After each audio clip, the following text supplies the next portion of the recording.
ഹരേ രാമ രാമ രാമ ഹരേ ഹരേ, ഹരേ കൃഷ്ണ കൃഷ്ണ കൃഷ്ണ ഹരേ ഹരേ, ഹരേ രാമ രാമ രാമ ഹരേ ഹരേ, ഹരേ കൃഷ്ണ കൃഷ്ണ കൃഷ്ണ ഹരേ ഹരേ. ഇന്ന് നമ്മൾ പറയണത് ഏകാദശ സ്കന്ധത്തിലെ രണ്ടാമത്തെ അധ്യായമാണ്. ഇന്നലെ ഭഗവാൻ എന്തു പറഞ്ഞു? ആദ്യത്തെ അധ്യായത്തിൽ ഭഗവാന്റെ തന്നെ മോക്ഷമാണ് ഇതിൻ്റെ ലക്ഷ്യം. അപ്പോൾ ഭഗവാന്റെ തന്നെ കുടുംബത്തിലെ എല്ലാവരും ഇനി മോക്ഷത്തിലേക്ക് കൊണ്ടുപോകാനുള്ള ആലോചനകൾ നടന്നു. അങ്ങനെ അവിടെ താമസിക്കുന്ന സമയത്ത് ഒരു ദിവസം എല്ലാവരും അവിടെ താമസിക്കുന്നുണ്ട്. ഭഗവാനെ സേവിച്ച് താമസിക്കാൻ ഈ ശ്രീനാരദൻ ഫുൾ ടൈം ഇപ്പോൾ ദ്വാരകയിലാണ്. ദ്വാരകയിൽ ഇങ്ങനെ കൂടെ ഉണ്ടാവും. അപ്പോൾ ഒരു ദിവസം വസുദേവരുടെ ഗൃഹത്തിലേക്ക് ശ്രീനാരദൻ കയറി ചെന്നു. ശ്രീനാരദനെ അവിടെ വളരെ കാര്യമായിട്ട് വസുദേവരെ കൊണ്ടുപോയി പൂജിച്ച് കാലൊക്കെ കഴുകിച്ചിരുത്തി. എന്നിട്ട് നാരദനോടൊരു ചോദ്യം അങ്ങോട്ട് ചോദിച്ചു വസുദേവര്. നാരദ മഹർഷേ, ഞാനിപ്പോൾ 3 ജന്മമായില്ലോ ഭഗവാന്റെ അച്ഛനായിട്ട് ജനിക്കണു എന്നാണ് ചോദിച്ച ചോദ്യം. എന്നിട്ട് എനിക്ക് എൻ്റെ മോക്ഷം കിട്ടാത്തത്, അതാണ് ചോദ്യം ചോദിച്ചത്. ഞാനിങ്ങനെ 3 ജന്മമായിട്ട് ജനിച്ചു, എന്തുകൊണ്ട് എനിക്ക് മോക്ഷം കിട്ടിയില്ല? ആ മോക്ഷം കിട്ടാനുള്ള ഭാഗവത ധർമ്മത്തെ അങ്ങ് എനിക്ക് പറഞ്ഞു തരൂ. എല്ലാവരെയും ഉപേക്ഷിക്കാനും മോക്ഷം കിട്ടാനുള്ള ആ ധർമ്മത്തെ എനിക്ക് പറഞ്ഞു തരൂ എന്ന് ചോദിച്ചു. ഈ കണ്ട കാലം നാരദ മഹർഷി അവിടെ ഉണ്ടായിരുന്നു കേട്ടോ. ഇപ്പോഴാണ് വസുദേവർക്ക് ചോദിക്കാൻ തോന്നിയത്. അതങ്ങനെയാണ്, ഓരോന്നിനും ഓരോ നിമിത്തങ്ങളുണ്ടല്ലോ. ആ ദേവകി വസുദേവന്മാർക്കും അതെ. ദേവകി ചോദിച്ചു, കുട്ടികളെ കാണണമെന്ന് പറഞ്ഞത് എപ്പോഴാ? എത്ര വലുതായതിനു ശേഷാ അല്ലേ?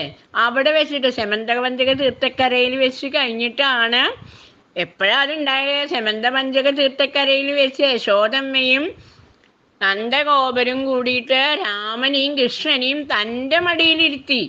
ആ 2 ഉണ്ണികളെ അവരുടെ മടിയിലിരുത്തി ലാളിക്കണ കണ്ടപ്പോഴാണ് ദേവകിക്ക് തോന്നിയത് തൻ്റെ മക്കളെ ഇനിയും തനിക്കൊന്ന് കാണായിരുന്നു എന്ന്. ഈശ്വരനാണെന്ന് അറിയാം, എന്നിട്ട് പോലും ആ സ്ഥാനത്ത് അങ്ങനെയാണ് ചോദിക്കാമായിരുന്നില്ലേ? ആ ഗുരുകുല വിദ്യാഭ്യാസം കഴിഞ്ഞപടി ഗുരുപുത്രനെ കൊണ്ട് കൊടുത്തു എന്ന് അറിയാമായിരുന്നു ദേവകിക്ക്. അന്ന് ചോദിച്ചില്ല. കാരണം എന്താ? അതിനുള്ള സമയം ഇപ്പോഴേ ആയിട്ടുള്ളൂ. ആ കുട്ടികൾക്ക് മോക്ഷം കൊടുക്കേണ്ട സമയം ഇപ്പോഴേ ആയിട്ടുള്ളൂ. ഭഗവാൻ അത് നിശ്ചയിച്ചിട്ടുണ്ട്. ആ സമയത്തല്ലേ ഇപ്പം ചോദിക്കാൻ പറ്റുള്ളൂ. ആ സമയത്തേ അവർ ചോദിച്ചുള്ളൂ. അതേമാതിരി ഭഗവാൻ ഓരോന്ന് നിശ്ചയിച്ചിട്ടുണ്ട്. അപ്പം അതേമാതിരി വസുദേവർക്ക് ഇപ്പോഴാണ് ചോദിക്കാൻ തോന്നിയത് നാരദനോട്. അതിനെക്കുറിച്ചൊന്ന് പറഞ്ഞു തരുമോ എന്ന് ചോദിച്ചു. ആ ഭാഗവത ധർമ്മത്തെ ഉപദേശിച്ച് തരുമോ എന്ന് ചോദിച്ചപ്പോൾ പറഞ്ഞുതരാലോ. നാരദന് വലിയ പ്രശ്നമൊന്നുമില്ല.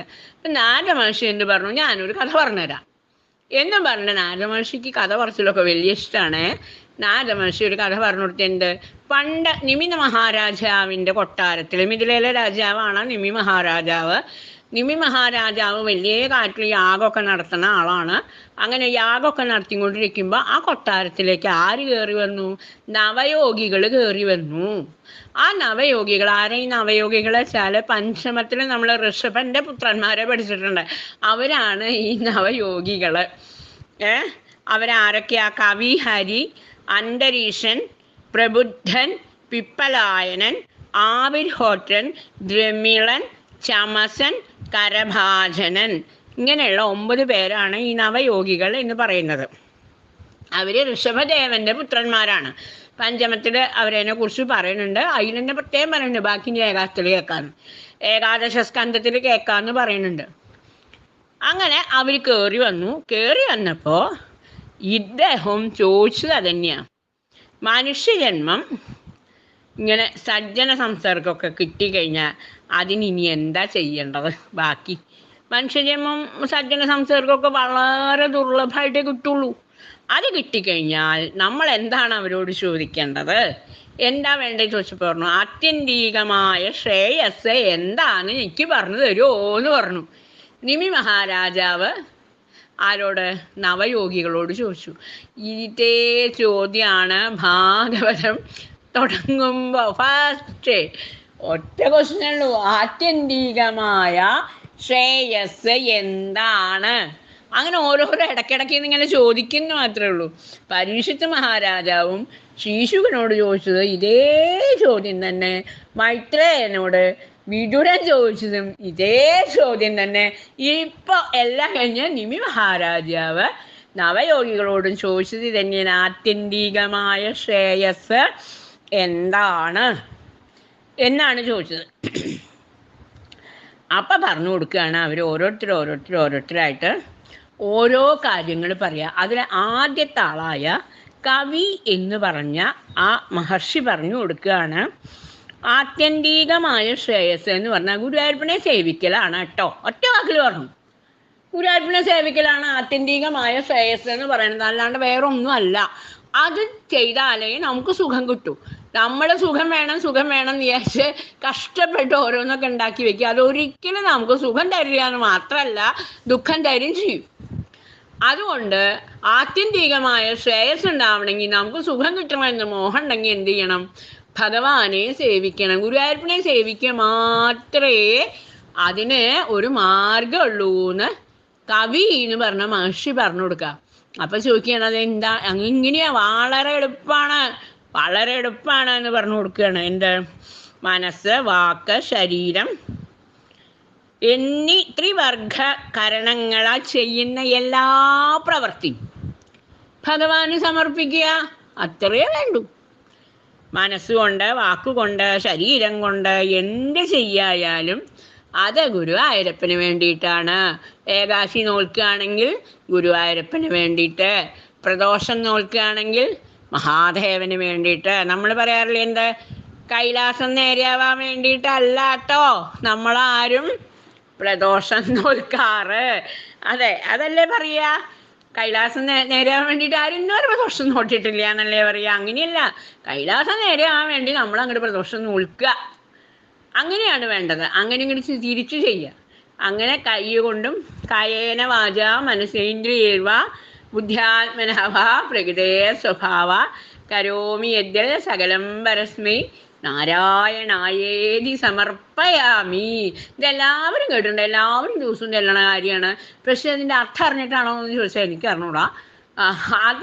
അതിൻ്റെ അർത്ഥം അറിഞ്ഞ് അത് നമ്മുടെ ജീവിതത്തിലേക്ക് ഇങ്ങോട്ട് ഉൾക്കൊള്ളിച്ചാൽ ആത്യന്തികമായ ശ്രേയസ്സായി. ഇത്രേ വേണ്ടൂ. എല്ലാം ഭഗവാന് വേണ്ടിയിട്ടാണ് നമ്മൾ ചെയ്യേണ്ടത് എന്ന് പറയാണ്. അതിനിപ്പോൾ എന്താ വേണ്ടത്? ശ്രവണങ്ങൾ, കീർത്തനങ്ങൾ ഒക്കെ ചെയ്യണം.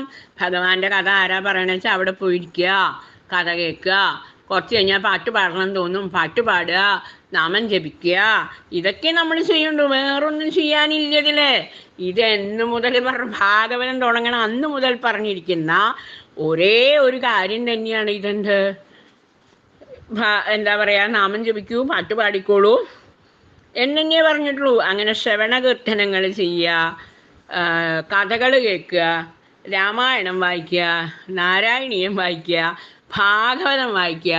ആരോ വായിച്ചോട്ടെ, ഭഗവാന്റെ കഥയല്ലേ, അയാളെ കുറിച്ചിട്ടല്ല പറയണ്ടേ. ഇപ്പോൾ ഇന്ന് നല്ലൊരു തമാശ ഉണ്ടായി, എനിക്ക് വലിയ ഇഷ്ടമായി. അതൊന്ന് കോട്ട് ചെയ്യണമെന്ന് വിചാരിക്കുകയാണ്, അതുകൊണ്ട് പറയാണ്. ഇന്ന് കൃഷ്ണേട്ടൻ, നമ്മുടെ വെൺമണി കൃഷ്ണേട്ടൻ ഇന്ന് ഗുരുവായൂർ അമ്പലത്തിൽ മാഹാത്മ്യം വായിക്കുകയാണ്, ഭാഗവതത്തിൻ്റെ. ആ ഭാഗവതത്തിൻ്റെ മാഹാത്മ്യം വായിക്കുന്ന സമയത്ത് അദ്ദേഹം കഥ പറഞ്ഞു തരികയാണ്. അപ്പോൾ അദ്ദേഹം പറയുകയാണ്, ഇപ്പം ഈ മാഹാത്മ്യം പോയിട്ട് എന്തായെന്ന് വെച്ചാൽ ആഞ്ഞത്തിൻ്റെ മാഹാത്മ്യം, തോട്ടത്തിൻ്റെ മാഹാത്മ്യം, വെൺമണിയുടെ മാഹാത്മ്യം, തട്ടയൂരിൻ്റെ മാഹാത്മ്യം ഒക്കെയായി. നമ്മൾ വായിക്കുന്നത് എന്തിൻ്റെയാ? ഭാഗവതത്തിൻ്റെ മാഹാത്മ്യാന്നൊന്നും ആരും പറയില്ല. നമ്മുടെ കേമത്തം അതല്ല വേണ്ടത്, ഭാഗവതത്തിൻ്റെ മാഹാത്മ്യാണ്. അത് വായിക്കണത് ഇന്ന ആളാണ് എന്നാണ് പറയേണ്ടത്. നമ്മളെന്താ പറയണ, കൃഷ്ണേട്ടൻ്റെ മഹാത്മ്യം അല്ല, അങ്ങനെയാണ് പറയുക. ശ്രദ്ധിക്കൂ, വളരെ ചെറിയ സംഭവമാണ്, ഇതൊന്ന് ശ്രദ്ധിച്ചാൽ മതി. അങ്ങനെയല്ല പറയേണ്ടത്, ഭഗവാന്റെ മഹാത്മ്യം അല്ലെങ്കിൽ ഭാഗവതത്തിൻ്റെ മഹാത്മ്യം. ഭാഗവതം എന്ന് പറഞ്ഞാൽ ഭഗവാന്റെയാണ്. അതുകൊണ്ട് ഭാഗവതത്തിൻ്റെ മഹാത്മ്യം വായിക്കണത് വെൺമണി കൃഷ്ണേട്ടനാണ് കേട്ടോ.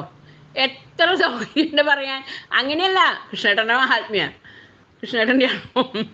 അങ്ങനെയാണ് നമ്മളിങ്ങനെ പറഞ്ഞുകൊണ്ടിരിക്കുക. അങ്ങനെയല്ല വേണ്ടത്, ഭഗവാനെ കുറിച്ചിട്ടാണ് നമ്മൾ പറയേണ്ടത് എന്നാണ് പറഞ്ഞിട്ട്. അത് കേട്ടിട്ടാണ് ഞാൻ ഇന്നിപ്പോൾ ഇങ്ങോട്ട് വന്നത്. അത് കേട്ടപ്പോൾ എനിക്ക് തോന്നി നല്ല രസമുള്ളൊരു കാര്യമാണ്, അതുകൊണ്ടാണ് അത് പറഞ്ഞത് കേട്ടോ.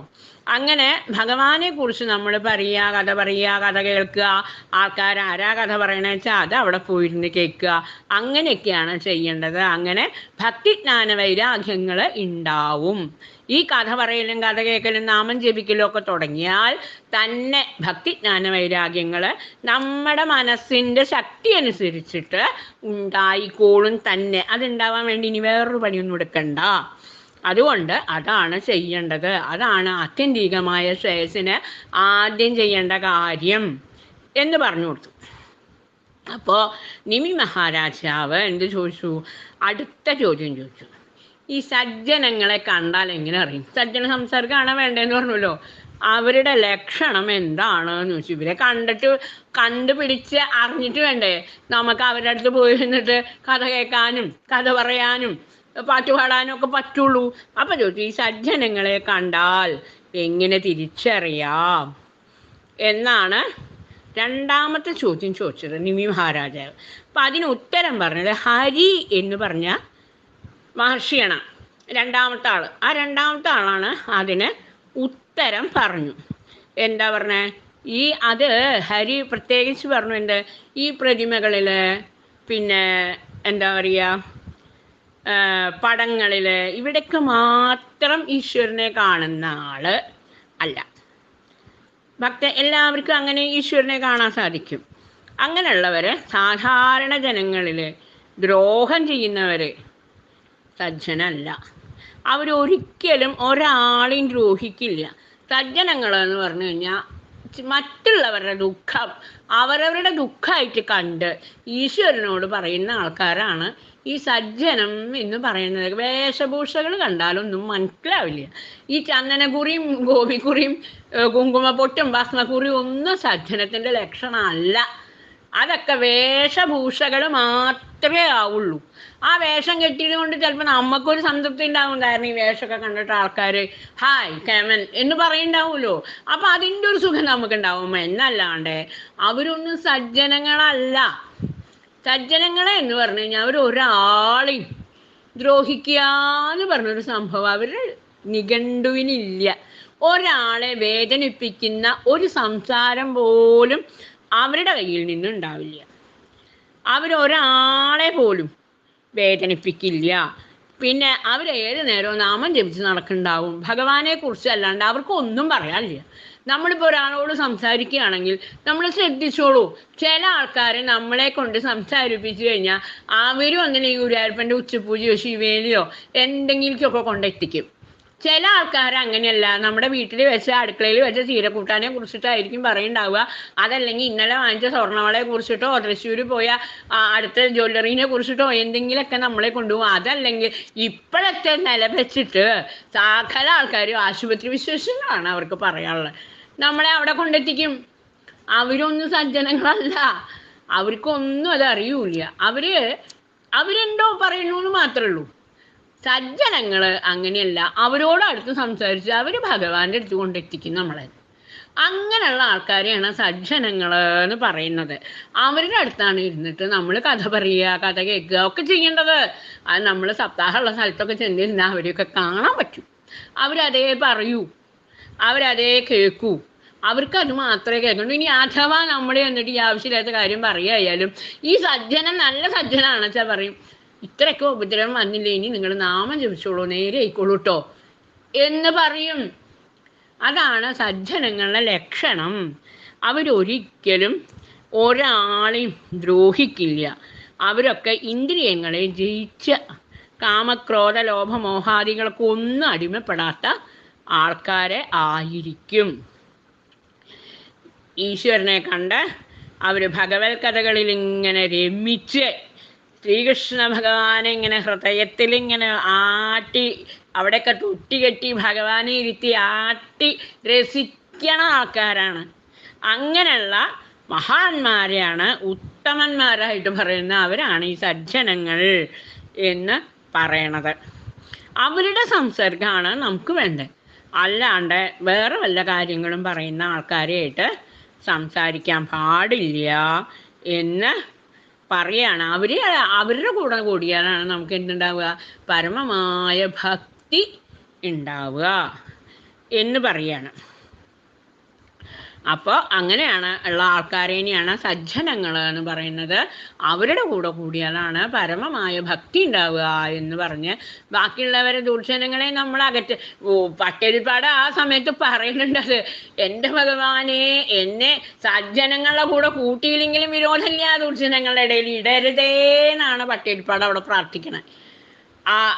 എന്താ പറയുക, ഏകാദശം തുടങ്ങുന്ന രണ്ടാമത്തെ മൂന്നാമത്തെ ഇതിലെ ഒന്നാമത്തെ തന്നെയാണ്, അഞ്ചാമത്തെ ശ്ലോകത്തിൽ തോന്നുന്നുണ്ട്, പറയുന്നുണ്ട് പ്രത്യേകം എന്ത്, എന്നെ അവിടെ കൊണ്ടിടരുത്, സജ്ജനങ്ങളുടെ കൂടെ കൂട്ടിയില്ലെങ്കിൽ ഒരു വിരോധം എനിക്ക് പറയുന്നില്ല, പക്ഷെ ദുർജനങ്ങളുടെ ഇടയിൽ കൊണ്ടിടരുത് എന്ന് പ്രത്യേകം പറയുന്നുണ്ട്. പട്ടേൽപ്പാട് അത് പ്രാർത്ഥിക്കുന്നുണ്ട്.